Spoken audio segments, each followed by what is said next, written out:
ना पापा हमार मुड़ी मत छिलवावा पापा।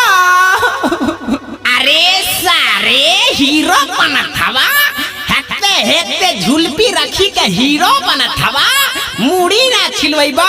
अरे ठाकुर भिड़ाओ चाकू छिल पूरा। आइबा ना आइबा आइबा आइबा आइबा छिल दला छिलवा दला रू छिलवा दला मुड़ी हमार। हो त का करबे बोल। तो छिलवा दला तो होता हो ने छिहरी जाए घाम लगता। अरे ठाकुर तोरा हमरा से का दुश्मनी रहला रे साला 6 महीना के बढ़ावल केस आज भाई 1 मिनट में छील देली।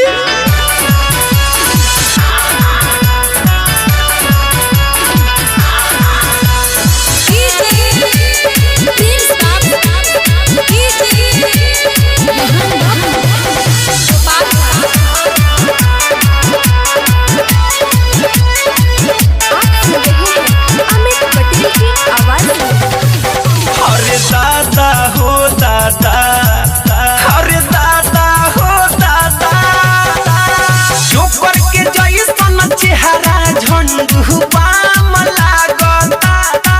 निमन तो लागता रे। अरे जोकर के जैसन चेहरा झंडू बाम लागता।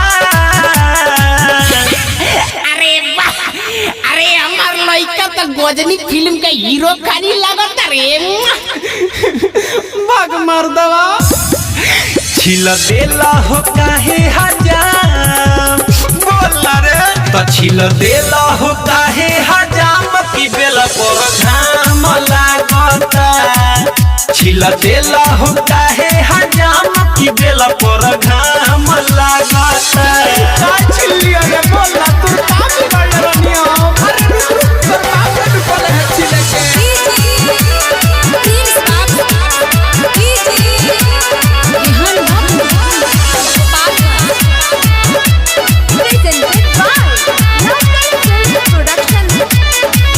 सोची सोची दिलावा में होता बड़ी दुख हो, कैसन बनाई दिहल हमरो इलू कहो। हाँ सोची सोची दिलावा में होता बड़ी दुख हो, कैसन बनाई दिहल हमरो इलू कहो।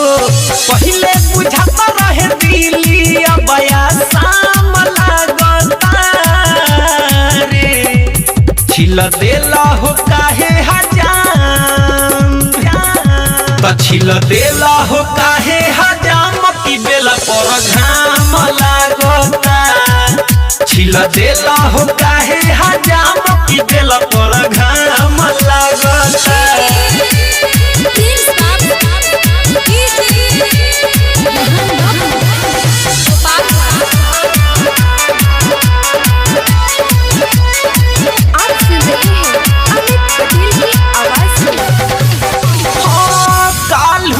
बोलावत रहे मिले खाती माल हो, अब कैसे मिले जाई भइल बुरा हाल हो।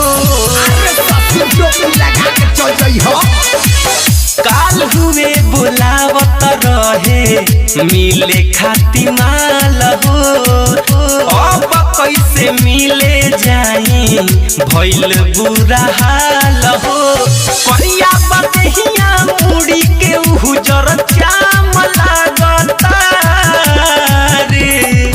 छिल देला हो काहे हजाम, तो छिल देला हो काहे हजाम की बेला पर घाम लागता। छिल देला हो काहे हजाम की बेला पर घाम घाम घाम लागता।